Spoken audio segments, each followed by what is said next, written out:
So take your consciousness behind your eyes. That beautiful soul spirit that is you behind your eyes. Your awareness.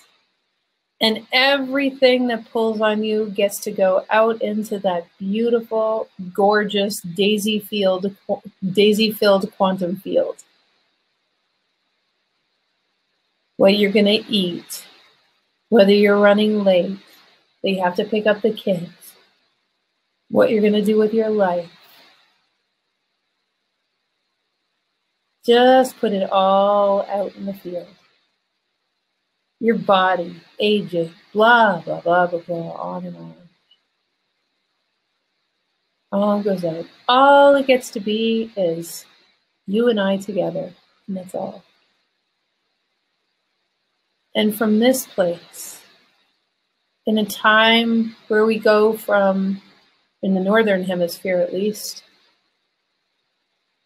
where we go from everything being a little bit asleep, everything taking a little time out, to everything coming alive again.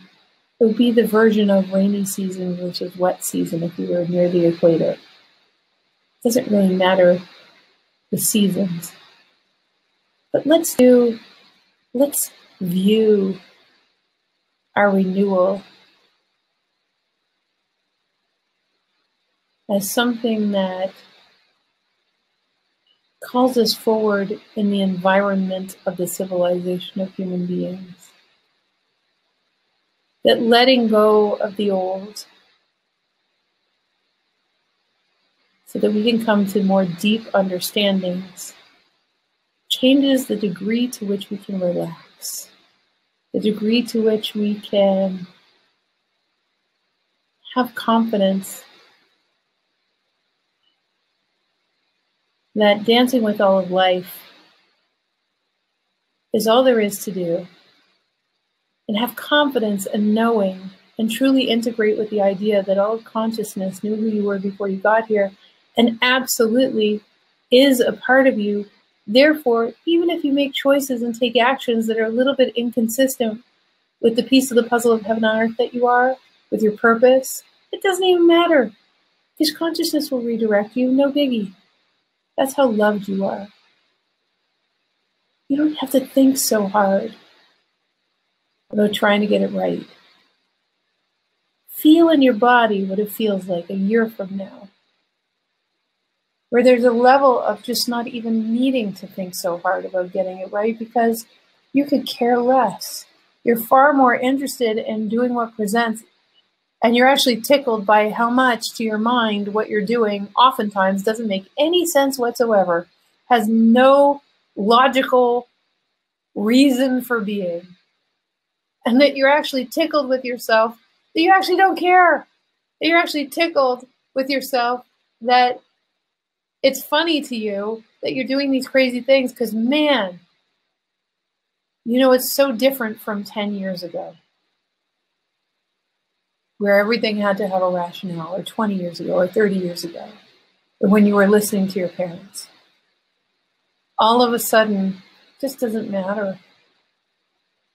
All of a sudden, all that matters is the dance.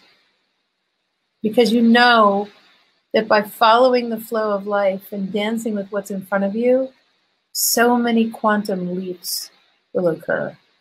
You'll transcend the need to follow linear processes because what's in front of you isn't linear. The results are also going to be non-linear. That's renewal.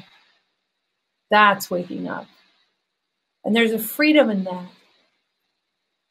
because you're starting to collect evidence for the fact, for the idea, for the concept that you are so taken care of. That it's not a question of the universe wasn't responding to you or we didn't have your back. It was a question of your actions being consistent with it had to be so hard, but all of a sudden you shifted. You shifted in your future. You've created this future where it doesn't have to be so hard, where in fact your actions are coming from inspiration. You're being drawn forward by your calling. rather than motivated forward by what you're afraid of might happen in your future.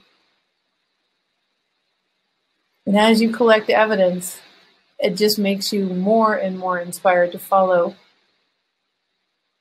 what you're being brought by life. You're tickled and delighted. It's almost laughable. There's so much ease with what's coming your way. And you're absolutely, without a doubt, vigilant for the breadcrumbs that are consistent with living in the light, with living in the flow, with living in the effortlessness. And as you go about that journey, you're so grateful for your protective mechanisms, because without your protective mechanisms, your mind couldn't have had peace enough to be brave enough to dive into this journey. And you've been talking to your ego for a year now. And in talking to your ego, you said, it's okay. Really, just help me find the breadcrumbs that lead towards the light. Help me find them. Help me be vigilant for them. Because in the end, if you really want to protect me, and the ego's nodding its head, yeah, I so get it. If you really want to protect me embodying the journey that is most congruent with the flow of the entire universe, my God, how could I not be supported? It's so much fun out here. And ego, you get to come and have fun with me instead of working so hard against life. We both get to be moving towards life.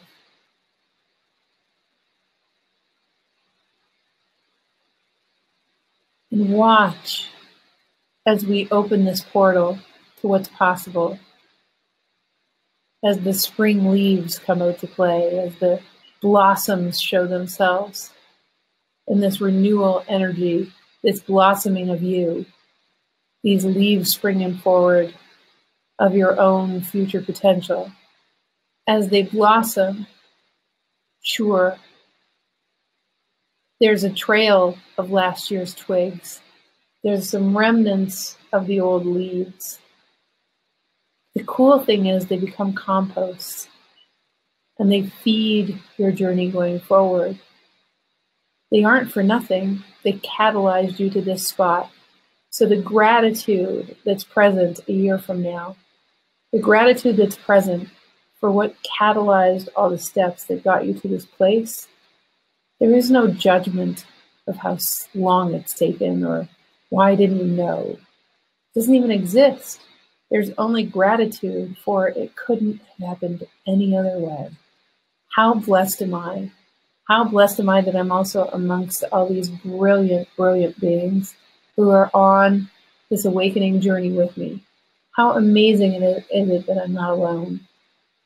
How great is it that I get to fly?